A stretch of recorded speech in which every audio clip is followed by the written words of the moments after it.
بسم اللہ الرحمن الرحیم۔ دنیا و آخرت کی عافیت کے لیے سب سے بہترین دعا اللہم انی اسألک العافیت والمعافات فی الدنیا والآخرت۔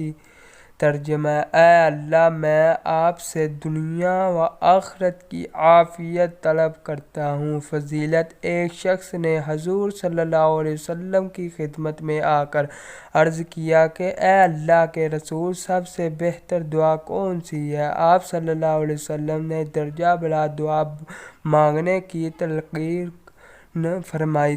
دوسرے دن بھی اس نے آ کر یہی سوال کیا۔ آپ صلی اللہ علیہ وسلم نے اسے یہی دعا بتائی۔ جب تیسرے دن آ کر اس نے یہی سوال کیا تو آپ صلی اللہ علیہ وسلم نے یہی دعا فرمائی اور فرمایا، جب تم دنیا و آخرت کی عافیت ملے گی تو تم کامیاب ہو جاؤ گے۔ اللہ تعالی ہمیں عمل کرنے کی توفیق عطا فرمائے۔ آمین ثم آمین۔